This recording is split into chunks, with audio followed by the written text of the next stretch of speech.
দিনভর সভা সমিতি মিটিং মিছিল ছুটে বেড়ানো ভাষণ দেওয়া সংগঠনের কাজ।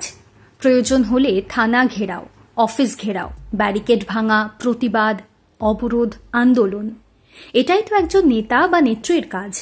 বর্তমান সমাজে একজন সিপিআইএম কর্মী এবং জনপ্রিয় নেতা নেত্রীকে তো এভাবেই দেখতেই অভ্যস্ত সবাই। এর ব্যতিক্রম নন দীপশিতা ধর। তরুণী নেত্রীকে এমন ভূমিকায় দেখা যাচ্ছে বেশ কয়েক বছর ধরে। ভোট এলে নির্বাচনী প্রচার যোগ হবে এর সঙ্গে। এসবের বাইরে দীপশিতার কিছু পছন্দের বিষয়ও রয়েছে, যেমন নৃত্য।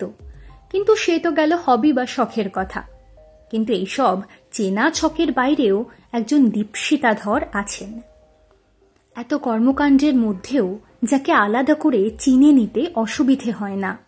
এমনিতে দীপশিতা বা তার পার্টি মানুষের সংগ্রামের কথা বলে, তবে সেটা ভীষণই রাজনৈতিক ব্যাপার। যে কোনো রাজনীতিকের বক্তব্যে মানুষের কথাই উঠে আসে। সরকার পক্ষে থাকলে তারা বলেন জীবনের মান উন্নয়নের কথা, আবার বিরোধী দলে থাকলে তাদের মুখে শোনা যায় শোষিত মানুষের দুর্দশার কথা, কিংবা সোচ্চার হন শোষণ থেকে বেরিয়ে আসার দাবিতে। দীপশিতার ব্র্যান্ড নিউ সফর এসবের থেকে কিছুটা আলাদা। মানুষের হয়ে মানুষের জন্য কথা বলা তার স্বাভাবিকভাবেই আসে, এ যেন তার সহজাত গুণ। তবে সেই কথাই এবার কিছুটা অন্য আঙ্গিকে উপস্থাপন করেছেন তিনি। এতদিন মঞ্চে দাঁড়িয়ে দীপশিতা বলেছেন জনতা শুনেছে মন দিয়ে। নতুন সফরে দীপশিতা শুধুই প্রশ্ন করার দায়িত্বে। নিজেদের হয়ে কথা বলছে মানুষ, জনসমক্ষে তা তুলে ধরাই যেন দীপশিতার কাজ। হেয়ালি না করে গোটা বিষয়টা খোলসা করে বলে দেওয়াই যাক। আসলে এবার অনেকটা সাংবাদিকের ভূমিকা দীপশিতা। সদ্যই চালু করেছেন একটি ইউটিউব চ্যানেল, যার নাম সফর উইথ দীপশিতা। যার প্রথম এপিসোডে দীপশিতা চলে গিয়েছেন রাজবলহাট নামে এক জায়গায়, যা এক সময়ে তাঁত শিল্পের জন্য বিখ্যাত ছিল। কিন্তু এখন সেই গরিমা আর নেই। আরও অনেক কিছুর মতোই ধুঁকছে এখানকার তাঁত শিল্প।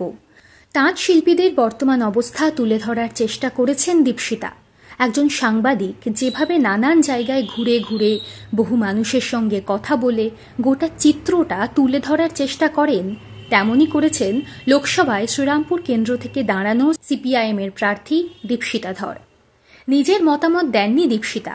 তাঁতশিল্পী ও এই শিল্পের সঙ্গে যুক্ত থাকা মানুষের বর্তমান অসহায়তার কথা তুলে ধরেছেন তাঁদেরই প্রতিক্রিয়ার মাধ্যমে। সব মিলিয়ে নতুন ভূমিকায় বিনোদনের পথে নেই দীপশিতা, বরং চেনা পথে মানুষের পাশেই আছেন। আঙ্গিকটাই যা আলাদা। বাংলার বিধানসভা নির্বাচন ৩-৪ মাস পরেই। এই নির্বাচনে আসল টক্কর তৃণমূল ও বিজেপির। তৃতীয় শক্তি হিসেবে বামেদের উত্থান হয় কিনা তা দেখার অপেক্ষায় বাংলার জনতা। যারা একসময় বাংলার ক্ষমতায় ৩৪ বছর ছিল, তারা কেন অপ্রাসঙ্গিক হয়ে গেল তা নিয়ে এতদিন চর্চা হয়েছে। কিন্তু এখন অনেকে বাংলার রাজনৈতিক আবহাওয়ার পূর্বাভাসে লাল ঝান্ডার প্রত্যাবর্তনের সম্ভাবনা দেখছেন। এই স্রোত কি শুধুই মিটিং মিছিলের ছবি, নাকি এই জোয়ারে গা ভাসাতে চাইছেন খেটে খাওয়া মানুষজন? এই প্রশ্ন উঠে আসছে। গরিব খেটে খাওয়া শ্রমজীবী মানুষের মনে ঢোকার মিশন যে আলিমুদ্দিন নিয়েছে, দীপশিতা ধরের নতুন ইউটিউব চ্যানেল তারই প্রমাণ। হেঁটে বা নেটে প্রচারের গতি উঠেছে সিপিআইএমে।